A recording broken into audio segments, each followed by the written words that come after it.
Thank you, sir. The only thing I have to announce is remember we have Meditation Weekend number 19 coming up on August the 5th and 6th in historic Tybee Island right outside of Savannah. And it looks like we've got a good group that's already signed up to go, so we're looking forward to that, and looking forward to cooperative weather. I think the ones we do in the summer are always a lot more predictable. The ones we do in the spring, I have to do spiritual warfare the whole time because you never know. But we should be good in August, so we're looking forward to that. And if you're interested, just go up to the cover photo on my Facebook page, and all the information is there. You can join the group right there where you are. Okay. I want to open up with a little meditation today. Has anybody had a stressful week? Can anybody use a little meditation time? Well, we're going to do that right now. And if you would, Charles, if there's a Charles somewhere, if you can hear me, if you'll go ahead and run that music. Sit up straight, clear your lap, feet on the floor. You want to get in a position of flow, energy flow, spirit flow, life flow, where you at home do the same thing right where you are. We're going to start with breathing. Inhale through the nose, hold it, and then out through the mouth. So here we go. In, hold, and out.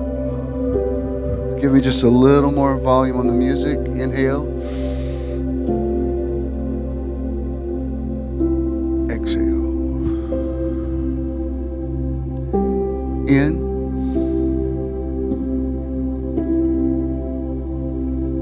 Out. Beautiful. I feel you already coming into a place of serenity and peace.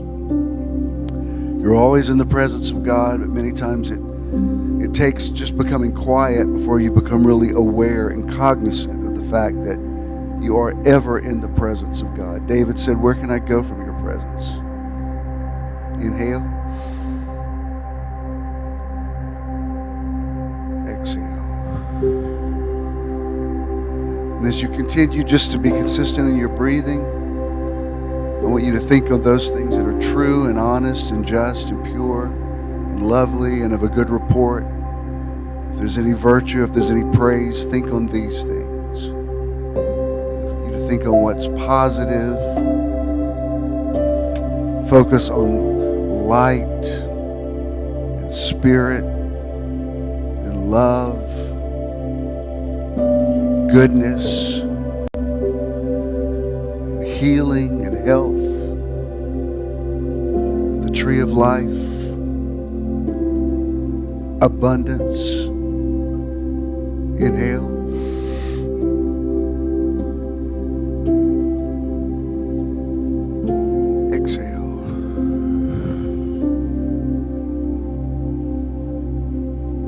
Stay consistent in your breathing.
surrounded by the love of God. You're in a safe space. All is well. The Lord perfects that which concerns you.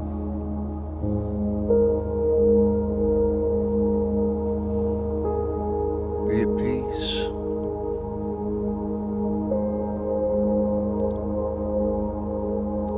Recognize your oneness with God and with all the people in this room. You draw strength from them. Draw strength from the people who made the effort to be here today. Those of you that come out in person on Memorial Day weekend, y'all are the ride or die people. And so that means the people in this room are focused in their energy and they have a lot of strength, a lot of agreement. There's a lot of agreement in this room. A lot of unconditional love in this room.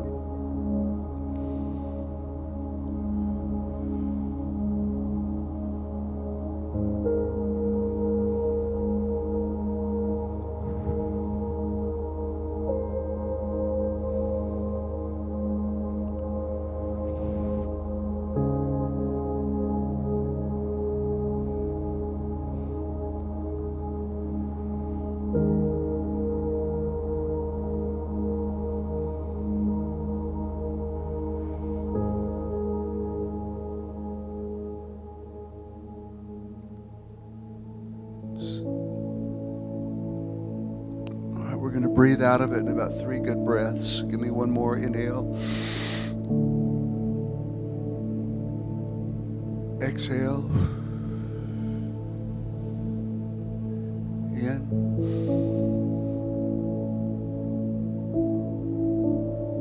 Out. Inhale.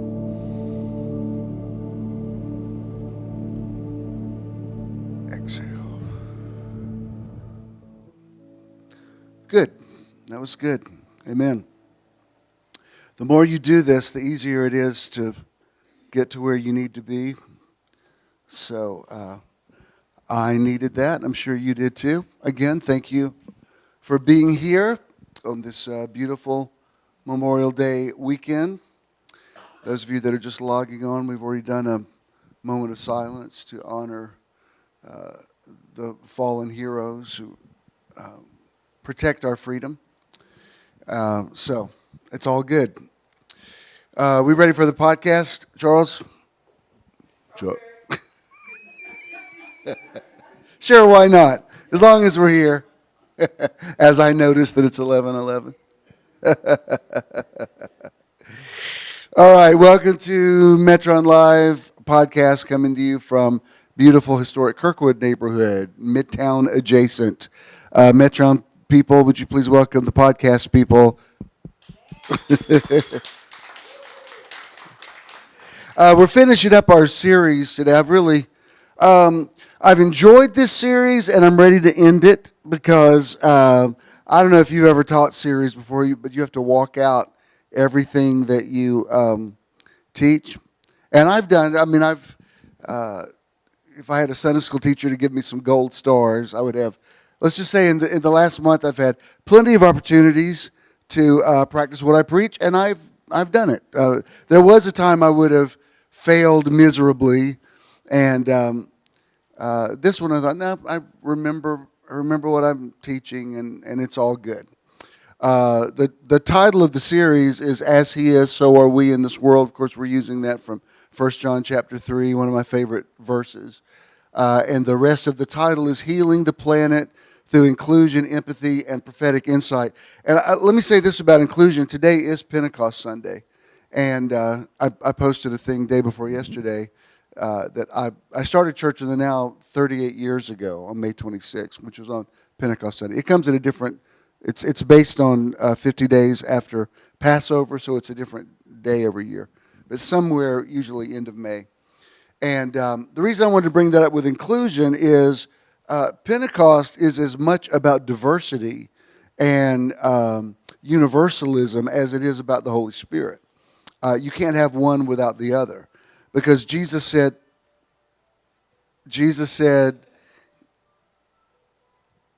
oh, it's okay. I just make sure y'all heard it too. Jesus said it's necessary that I go away. And the I there referred to his incarnation as a human being. It referred to his nationality. It referred to his gender. All of those defining things. He says it's necessary that I go away so that he can come. But really what he was saying is, I'm going to be back without the restraints of nationality, ethnicity, gender, all of these labels. And so that's why we see on the day of Pentecost, and I don't know if I'll ever finish Acts in the Now, but I did do Acts chapter 2 in the Now, and I posted it a little while ago, for the the possibility of a Bible in the Now. We'll see. Let's sell a few more of those Gospels in the Now before we start going for the whole shebang. I'm glad you believe in me, but settle down. I've told y'all this 10 million times, but I initially started with the Bible. I don't know if you ever tried to do a paraphrase of 66 books of the Bible, but the Bible is a big collection. And then I got into thinking, really it only matters what Jesus said. So let's just do the Gospels. And then somewhere about the middle of the Gospels, I said, the Gospel of John really says it all. I mean, do we really need Matthew, Mark, and Luke? I was able to, whatever year that was, to eke out a Gospels in the Now. And so anyway, I made sure that I pointed out that in Acts chapter 2, it specifically says that in Jerusalem, now granted, these probably were Jewish proselytes, but they were from Africa, Arabia, Europe. It specifically mentions Italy, Cappadocia, Asia Minor. So when God appears as Holy Spirit, it's the God not of Israel, but the God of the whole world. Israel was the starting place. The intention was the whole world was supposed to become the Garden of Eden. The whole world was supposed to become spiritual Israel. And that's why if people ask if I'm a Zionist, I'm like, not really. I mean, I love Israel and I've been there and I get it. I understand why people want a homeland. But spiritually, the whole world is supposed to be Israel. Paul talked about the Israel of God. So I think it's appropriate that we're ending this. We've talked a lot about empathy, but specifically also about inclusion. I think it's very synchronistic that we ended this series on the day of Pentecost. But I've already shown you a lot of scriptures. I want to show you this one. This is 1 Corinthians 13:7, and I'm going to show it to you out of the extremely wordy Jonathan Mitchell New Testament. But to give you a point of reference, if you're looking at the King James, 1 Corinthians 13, beginning in verse 4, it says, "Love suffereth long and is kind, love envieth not, love vaunteth not itself, is not puffed up, doth not behave itself unseemly, seeketh not her own, is not easily provoked, thinketh no evil, rejoiceth not in iniquity, but rejoiceth in the truth." And then in verse 7 it says, "Beareth all things, believeth all things, hopeth all things, and endureth all things." And then verse 8 is where he says, "Love never faileth." If you've got an actual 16:11, it'll say charity, but the actual Greek says agape. So those four words, it bears everything, it believes all things, it hopes all things, it endures all things. That's the north, south, east, and west of every relationship. Every relationship requires that you learn forbearance. The word forbearance means that you put up with somebody's idiosyncrasies. There's nobody that has a successful marriage or partnership or relationship or friendship that hasn't learned forbearance. Until you learn to say, this is who they are, and I love them no matter what. That's bears all things. Believes all things is always looking for the best in everybody. They just reopened the historic Terra Theater, and it's the second oldest movie theater in Atlanta, and they reopened it. It had gone out of business, and I went to their opening, their ribbon cutting ceremony, and it was very cool. And then the following day, I went to see a matinee there, and it's a new movie. It's with Julia Louis-Dreyfus. It used to be on Seinfeld, and it's called. Oh, wow! You're on it, Michelle. I just thought it. Anyway, it's interesting that I saw this while I'm teaching on this, because he plays a psychiatrist who is married to a writer, and it's very smart. It's like a smart, even smarter Woody Allen movie. It's very, very well written. But the whole premise of the movie is, how much do people really tell each other the truth? And her thing is, she's written several books, and she craves her husband's approval on everything. So she's out with her sister one day, and she sees that her husband is with the sister's husband, and they're in a sporting store looking. And so she said, let's go in there and say hey to him. And the guys don't see the girls approaching, and when they stand behind him, she overhears her husband say, she keeps giving me this book to proofread, and I just don't really like it that much, but I don't want to tell her that. And, why does she keep giving it to me? What do I know? I'm a psychiatrist. Anyway, the whole movie is about her just being completely devastated, because she's like, how can I know if you're ever telling me the truth on anything? All this time I've given you these transcripts of books of mine, and you've said they were great. Now, maybe all of it's a lie. And the whole movie is they start showing other people in relation. Like he has this couple that have been coming in for therapy for years, and they finally just get really honest with him. They say, we don't think you're helping us. We just need it, and we've spent $30,000 on this. We want you to give the money back. And he's like, well, it doesn't really work that way. And the whole thing is about how much do people actually tell each other the truth. It was very, very well done. I don't know if I would recommend it. It might not be your cup of tea. There's no explosions. There's no chase scenes. None of that. But it definitely captures the human condition.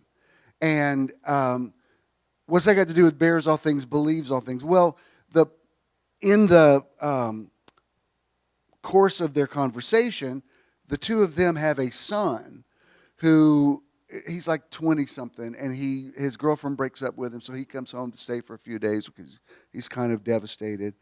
And he says to her, he said, when I was a kid swimming, I wasn't that great a swimmer, but you used to tell me, you're so good, you could go to the Olympics. And he said, I wasn't that good. He says, you should have just told, I wasted too much time doing that, when if you had just said, I don't really think this is your sport, go find a sport. And it really, it's not preachy or didactic. It's just, it kind of does pose the question, like, how much do you speak to somebody's potential?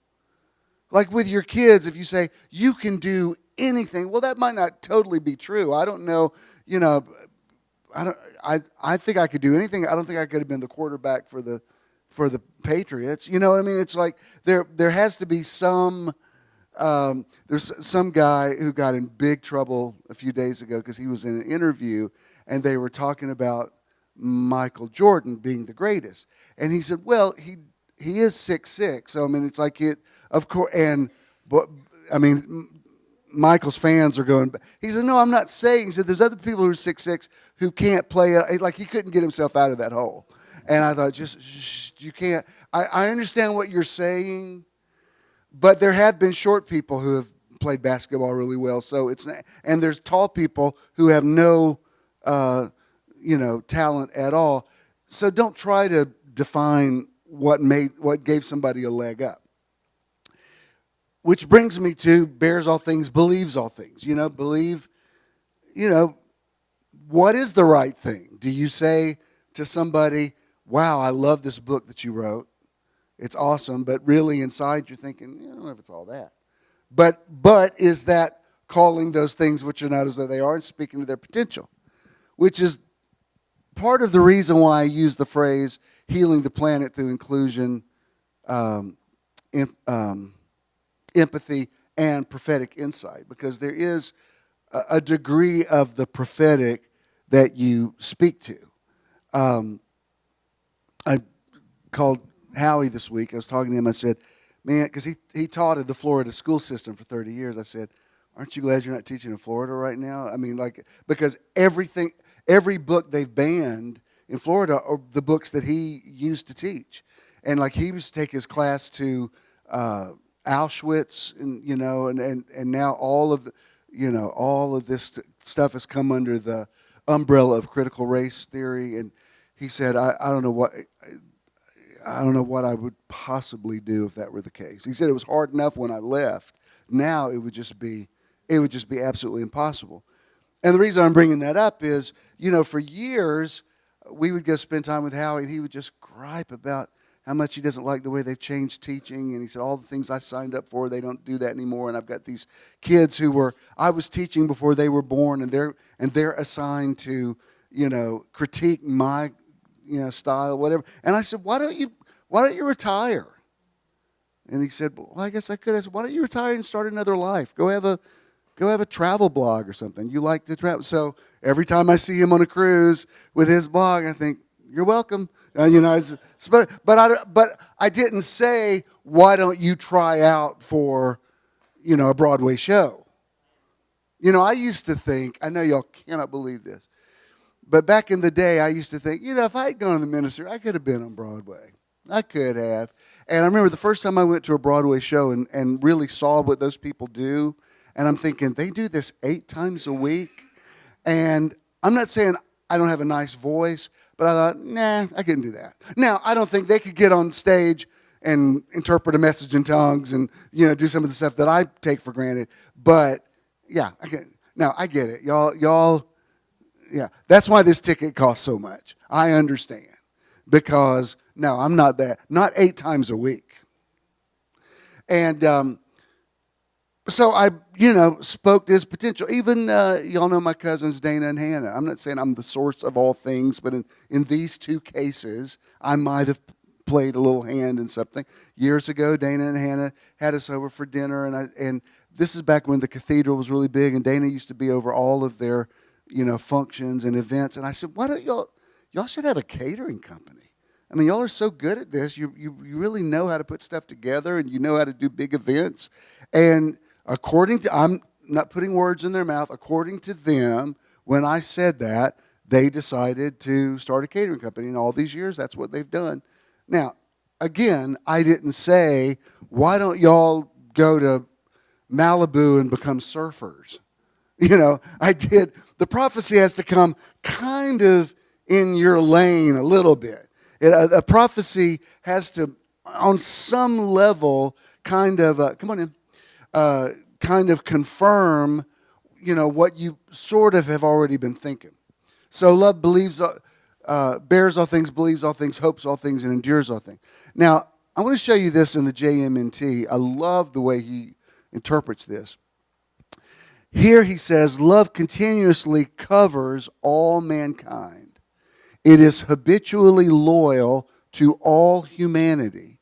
It constantly has an expectation for all mankind and is continuously remaining under and giving support to all people. And that's a lot of alls. Or since all can also be neuter, it progressively puts a protecting roof over all things. It is habitually trusting in and believing for all things. It is continually hoping in or for all things. It keeps on patiently enduring all things. I love that. I think that really sums up the whole idea of empathy and inclusion and loving all people and trying to understand, even if someone has had a different life experience than yours, they are still a human being, and you need to, if you're going to coexist with them, some level get inside their understanding and look out of the world through their eyes. Nobody can do it completely. Nobody has had anybody's exact life experiences, but at least an attempt to hear somebody out. Which is why I'm going to talk to you for a moment about apologies. Let me tell you why I'm bringing this up. This is not a teaching on a proper way to apologize, but I want to use this as an example of why empathy is important. Let me ask you this. Have you ever had an issue with somebody and you had a break in the relationship, and maybe it was their fault and they attempted an apology to you, and the apology actually made the situation worse because it was so clearly obvious that they didn't understand what you were upset about? two things I come to mind on this. Because I was, somehow I got into a YouTube rabbit hole, and I was watching all of these. They've got a lot of sitcoms from the 60s, 5 seasons in the early 60s. Rob and Laura Petrie. And there's an episode, I don't know if you know who Carl Reiner was, but he's Jewish. So he'd already written all these scripts. They said, let's Gentiles. So that's why they hired Dick Van Dyke. He was actually playing Carl Reiner. But what Carl Reiner did, don't shoot the messenger. Don't look at me like I'm a man and a semi. I'm just saying, and it was a Jewish guy that told him that, by the way. But he created a character who, because Carl Reiner used to write, some of you, I'm way too young to remember this, but there used to be a show in the 50s called Your Show of Shows that Carl Reiner and Mel Brooks and Neil Simon, all these guys who became these amazing writers were. The episode reminded me of a situation that I went through. Not just with, don't try to figure out who I'm really big. The local papers would come and they'd want to do stories on our youth group or on our children or whatever, and that